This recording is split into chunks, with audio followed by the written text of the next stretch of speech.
kind of talking about the Democratic Party, I will go to his second point, which is, what is the Democratic Party going to do? How can the Democratic Party recapture votes for people that sat on their hands? I have another video for that. But before I go to that video, I want you guys to be sure to like this video. Be sure to download the podcast. You can reach the podcast wherever you get them. It is called Politics of Being Black in America. Dark Left, you can find him on TikTok. His link is in description. Please go and join and support us as we're trying to grow this ever-changing landscape. I like to call it progressive partnerships for politics is what I'm calling all the people I'm interviewing and meeting with so that we can really progress things forward. Getting to the Democrats, take a look at this. I'm interested to know what you're going to think about this, because this person is going to say a lot of stuff that really means nothing. And sometimes it gets on my nerve when I hear these fucking word salads that don't have dressing on them. So take a look at this. Win some of those voters back, specifically men, which I know has been a big focus for you. We should just try talking to them, number one. We had to accept reality when we heard that people were still pissed off about the economy. We couldn't lie to ourselves and say, like, well, you know, inflation is going down and wages are going up. That's not what was happening. You heard it at the doors. You heard it talking to voters. I heard it in the grocery store. I heard it from Latino men who really, really felt that they had been abandoned. And these are men that believe they could work their way out of any problem. They'll add an extra job, they'll cut here, cut there. And the Democrats just never wanted to really talk to them in a way that would help them kind of at least assuage fears, because we wanted to believe the lie that was not actually in front of us. Well, Dark Left, you've got some opinions about the steps Democrats need to take. My question to you in regards to what he said, well, and in general to what you might say, how do you convince a body of people of what's the truth if they don't want to hear it? How can you, like when he talked about the price of this and the price of that, yeah, it was high, but it wasn't as high as it was coming right out the pandemic for Joe Biden. But the problem is a lot of people don't understand economics. And when you have rampant inflation, prices go up really, really fast, like a rocket ship, and they stare their way down, which they did, and they got it down, but people didn't feel the effects of it. And so when you try to explain this to people who might got enraged by Biden, how do you tell them that and do it in a way where they can understand that prices did go down? We did the best we could, but you're not realizing the facts without insulting someone. You know, let me know what you think about that, and go ahead and drop what you think the Democrats have to do in order to get some of those voters back. Well, it's first of all, what he's saying without saying it, he's not going elaborate enough. So when the Democrats are saying, hey, inflation's down, inflation is down. It was. But what the Democrats are forgetting to do was also say, I understand that it may not be down far enough for you, because people that are broke do not care about how good the economy is doing. Right. And you lose all of those voters the minute you say inflation's down, the economy's up, X number of jobs were.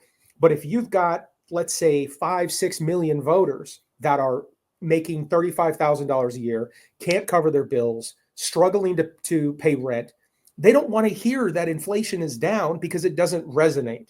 So the way to do it is, you can talk about that factually, because I think it matters. Inflation being down, eggs became a thing. But I think you have to speak to the people and saying, I know you're still struggling and your wage is where we're at. And we've not, I mean, wages have stagnated forever. The only reason I ever made more money is because I was in businesses where I wasn't paid hourly. I could continue to grow and then did my own thing. So if not, I'd be stuck in the same rut. And I feel for those people. That comes down to the left's messaging.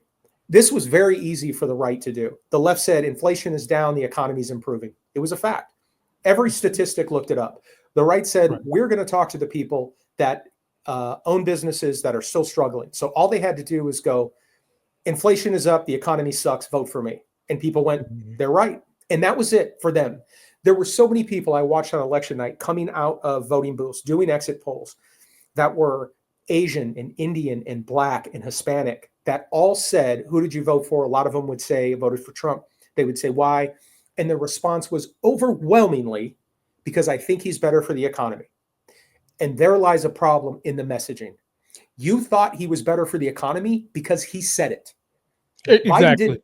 Biden didn't say inflation is down. I'm better for the economy. I will bring it down. This is what I'm going to do. Trump just sat back and talked like a fifth grader, right? And said, I'm better for the economy. He sucks. I will bring jobs. He sucks. I'm better for the stock market. And that's all you have to say to people who are desperate. They're going to listen. And I have analogies I use with people about water, and someone has enough water and other people are thirsty. And the guy's telling you, hey, there's plenty of water to go around. That's fine for the people that have water. But the people that are thirsty, if somebody comes up and says, I can get you more water, they're going to lean to that person, even if he's lying. That's what happens here. So the message is skewed. So basically, on some level, you want Democrats to lie. No, I want them to expand, right? So what I want them to say is, I'm better for the economy because here's where he was at and here's where we're at. But I also understand that you're not making enough money, that you need me to do something, because you need to speak to the people that just want to know if they vote for you, that it will help them. Because Trump, everybody knew Trump was going to help billionaires. There's clips of them that were leaked online. They didn't care. They didn't listen. They went, doesn't matter. He's going to help me. Doesn't matter. He's better for the economy. Doesn't matter. They don't care. La, la, la, la, la. That's the way that the human mind works. Listen, we're not that intelligent in America. And our education system proves that. And the fact that Trump said, I love the uneducated, and it never hurt him, tells you that he knew how to appeal to that base. And I've said this before, and I'll say it again. There are only so many wealthy people in this country, and the wealthy people support the Republicans. And if only wealthy people voted for Republicans, they would never win. So the wealthy people put money in to convince the poor people that the wealthy people are for them. And the Democrats need to get a better job in messaging that Democrats are for them. And to add on to that point, the Democrats have to toughen up. They have to get stronger. They have to get louder. I mean, look at if you saw a truck driving down the road right now, anywhere in a city that had a American flag flying from it, you would assume, rightfully so, that was probably a Trump supporter, because they literally stripped the flag and made patriotism about them. That's how loud their messaging was. They made it like negative for you to be proud of a flag. The Democrats have to accept that happened and find a way to counter it and say, no, we're proud too. We do want better for this country. And just because you're loud about it, and just because you have a We the People tattoo, and just because you have more flags, does not make you more patriotic, because that's the messaging they've got. So the Democrats have to get tougher, and they have to message like it matters, because the messaging on the left is terrible. In my opinion, it's terrible. Facts all day. You and I could go over facts all day. They're going to support Democrats. But messaging, they just don't get it done. Okay, now that's where I'll come to agreement with you. We do need a better messenger. We need someone who's intelligent that can deliver the message like a homeboy. We need that. Secondly, we also need to understand that it wasn't all about the price of inflation, gas, and eggs. Right. Trump was transparent about what he was going to do. Project 2025 was out there. Even though Trump lied and said he had nothing to do with it, his buddy Stephen Miller helped draft it. And everybody knows that they're tied at the hip like dominoes and Dalmatians. They're tied at the hip. And this man has all these felonies, sex abuse, failed businesses, which blows my mind. This came down to something bigger than the money. This came down to, there was a piece of it where people didn't want a woman. There was a piece of it where people didn't want a black woman. And then it came down to, who makes me feel better? Who is making me feel better? Because you're able to overlook everything that this man has done wrong and say, I'm not going to vote for a candidate who's been a senator, who's been a lawyer, who's highly qualified. I'm going to vote for this failed businessman who really and truly didn't become a full-fledged billionaire till he became president. And he got that because he started using the office of the presidency to enrich himself. And someone has got to get out here on Front Street and remind the electorate that that stuff is not going to be helpful to you long term. But more importantly, you've got to talk about in a better manner what you're going to do for people. Kamala was going to help people with $25,000 to get a home. That wasn't enough. Kamala was going to continue to pay for student loans. That wasn't enough. And as a business owner, and you being a business owner, I knew that wouldn't be enough because there are a lot of people who are in between those two things that need support. There are a lot of small business people that make up every county, every city, that are electricians, plumbers who could use a boost, and they get upset when they see Amazon move into the town and get a $10 million tax credit and then don't have to pay taxes for 8 to 10 years and then get money up front. The Democrats should have messaged what they could do to enrich middle class and small business, along with all the other ancillary things they said. And they've got to figure out a way to say this like you're a homeboy or homegirl. Two points to that. One of the things that Trump did, Kamala came out and said she started really pushing the no tax on tips, right? Mm-hmm. And he saw the momentum. That was a major momentum shift. So what he did is he came out and said, I've been saying no tax on tips. I'm the one that's been doing it. She took it from me. And people went, oh, yeah, I guess she did. And he started to get signs made to go up at his rallies that were covered on it that said no tax on tips. And that was it. And again, I say that because it supports the fact that their messaging is better. They drove that in. Here's the problem. The bill that was just presented, it actually has a no tax on tips line in it. What nobody's paying attention to is that the line is only for cash tips. Exactly. So here we are in 2025. 98% of transactions are done by Apple Pay, credit cards, Venmo, etc. And he puts it in cash tips. And let's be honest, nobody's reporting their cash tips, right? So Nobody. You're not being taxed on them already. So right. it's a falsity. And he used it. Where I think the Democrats actually would have put it in play, he used it to get those votes away from her with no intention of doing it. It made no difference. He doesn't care. And his approval ratings support it, right? Which the right so eloquently calls fake, right? Because apparently it's only true if it comes from them. Even right. Fox News, which apparently Fox has really good polling, they showed his approval rating down, and it just made viewers mad who said they're falling in with centrist and we shouldn't follow them. So I say all that to say, Kamala had an idea, something Trump had mentioned, I don't know when before. He took it, he made it louder, he put up signs, he said, oh, I'm not going to tax overtime too. So it literally stole any potential, not any, but it stole a lot of voters away from her. And now there's nothing in the bill about no tax on overtime. And the only thing people are going to get their tax on, which, let me be clear, if you didn't report cash tips before, you're certainly not going to report them now just so you don't get taxed on them. That doesn't make any sense, right? And it's also a little suspicious that you would report tax tips for 4 years to not get taxed and then start a trend with the government where in year 5, suddenly you wouldn't be reporting them again. It would look like your income fell. So the whole thing comes back to messaging. And it's really what the left has to work on. They've got to get louder. They've got to get stronger. And they also have to realize that repetition matters. Trump's whole concept, heavily rooted in some ugly history. But the concept was, if you continue to repeat it enough, people will believe it's true. It doesn't matter what it is you say.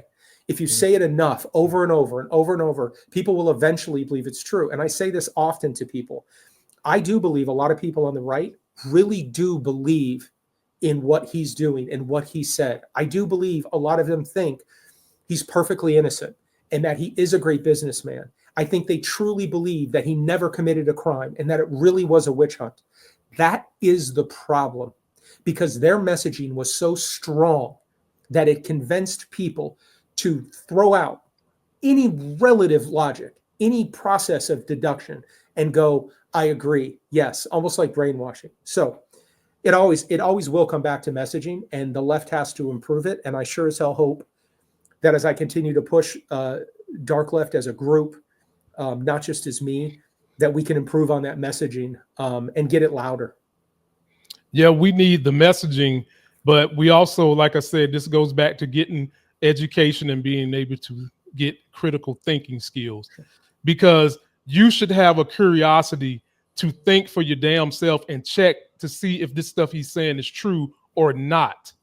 And I think sometimes what the Democrats do is they overlook things that they think people are just automatically know is a lie.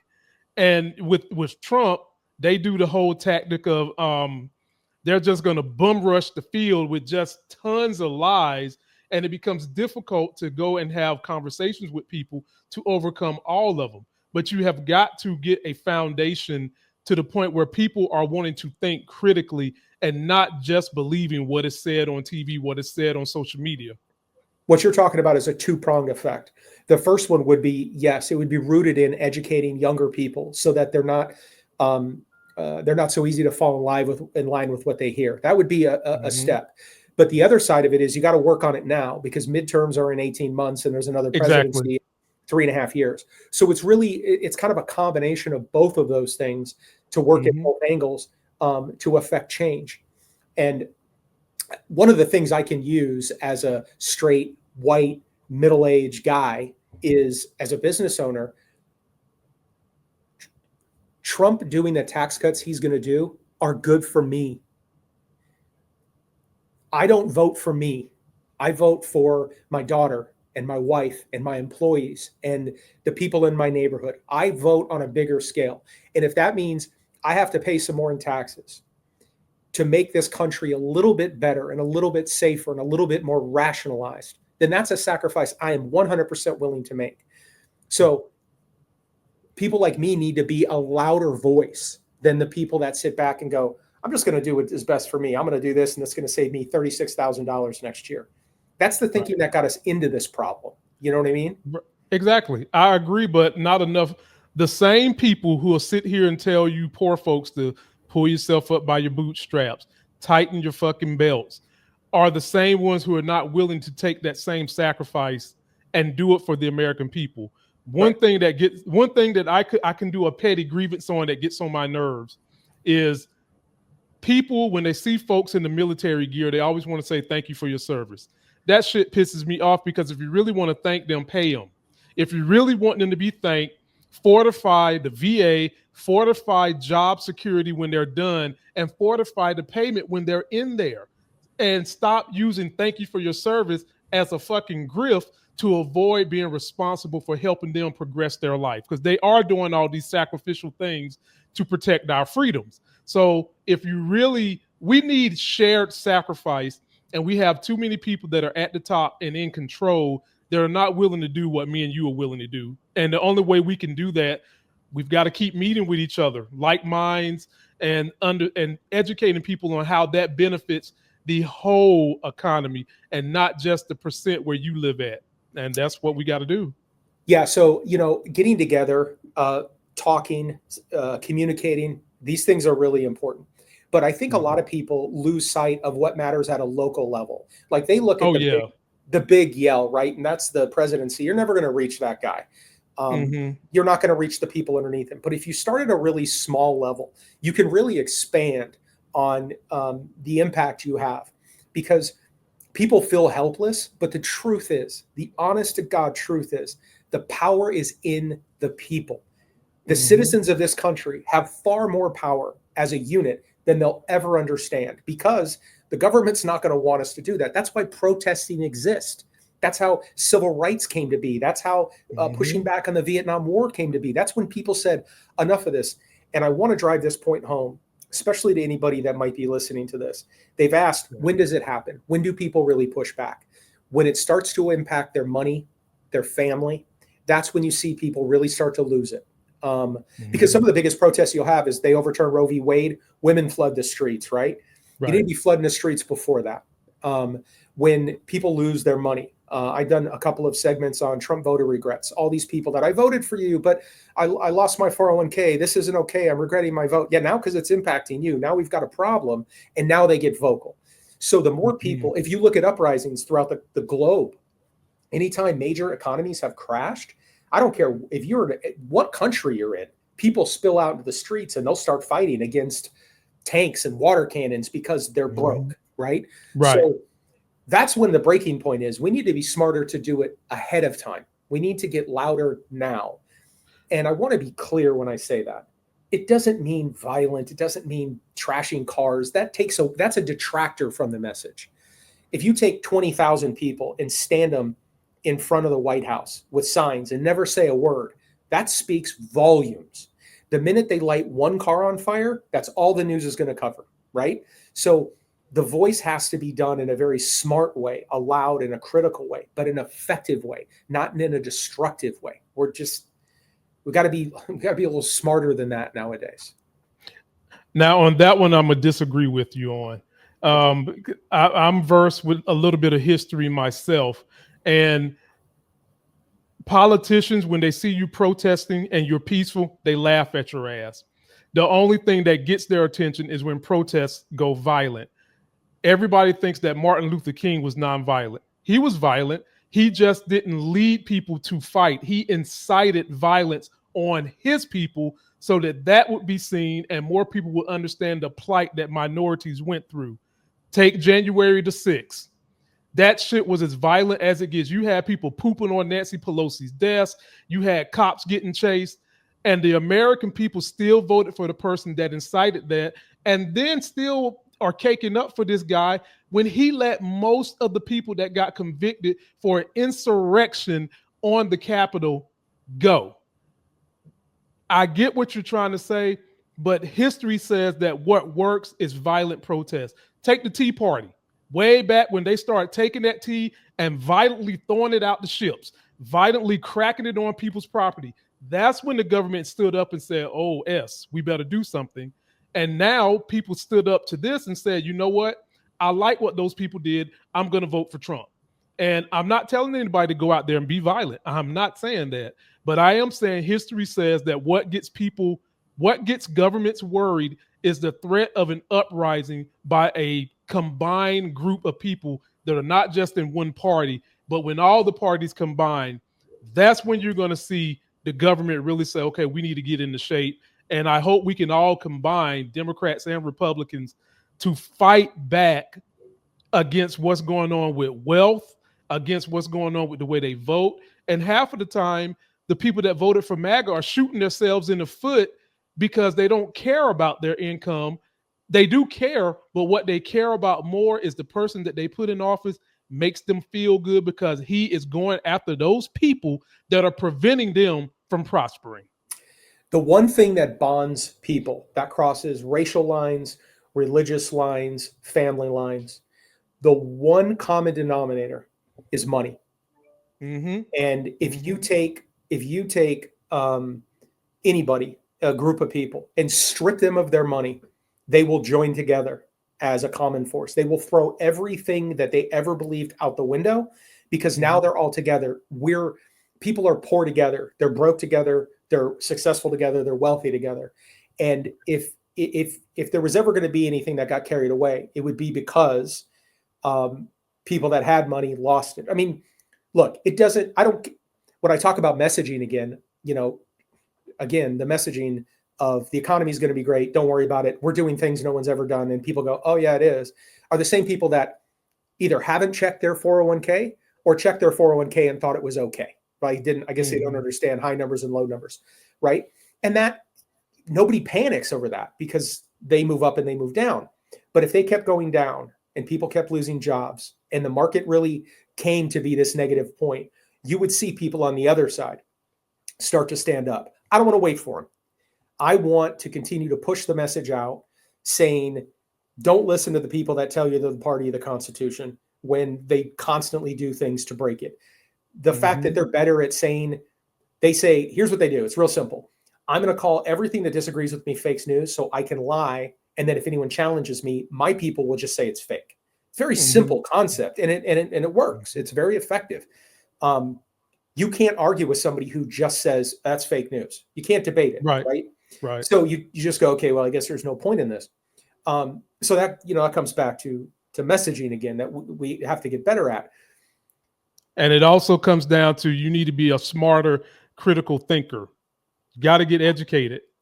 I get what you're saying about you've got to get the messaging for the midterms, but long game, you've got to get people to be more educated so that if somebody says something, instead of you just taking it as gospel, you go and seek the truth. And we have plenty of vessels right now with all this AI that can give you the truth.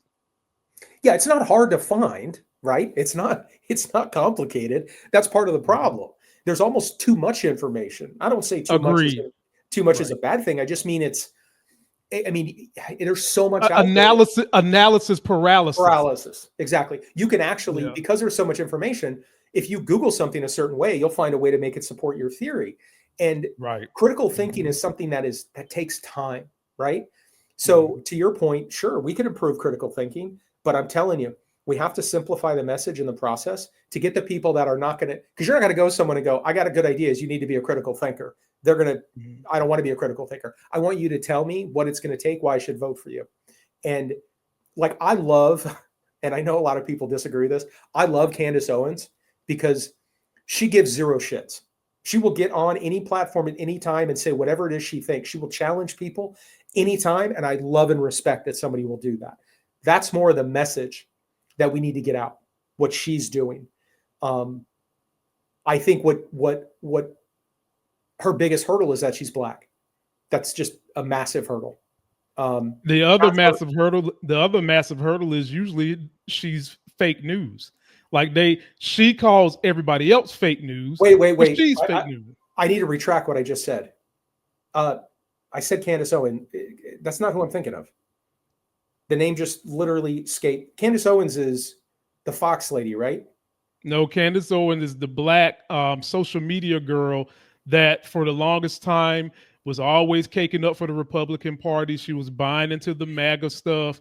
And now that she didn't get a job with the Trump administration, she's kind of retracting a lot of what she's saying and trying to come back and be a little bit more wholesome to the African-American community when we done kicked her ass out from the cookout. Yeah, it's not her that I'm thinking of, and I can't come up with the name. She's from Texas. She's Jasmine Crockett. Crockett. I don't know how I got to Candace from Crockett. Jasmine Crockett. Yes, thank you. I would have felt terrible if we finished doing this podcast and then Lord have mercy. I hope she don't, because we talk, and I hope she don't look at this. I'm gonna have to clean this up for you, my brother. I'm gonna have to clean it up. No, it isn't. It's for some reason I crossed Candace with Crockett, and that was it. I couldn't get out of that cycle. Yeah. So I think from a Democratic side, we need people more like Crockett who will come out and just say it. Like just do it. Like I love Pete Buttigieg. I think he's unflappable. He's boring. I don't know that he could get the message across. People say, I love him. Yes, I love him too. But we can't do another blah, blah, blah, blah, blah. We need somebody who is going to have, like, part of the reason Barack got elected is because the dude could talk to people.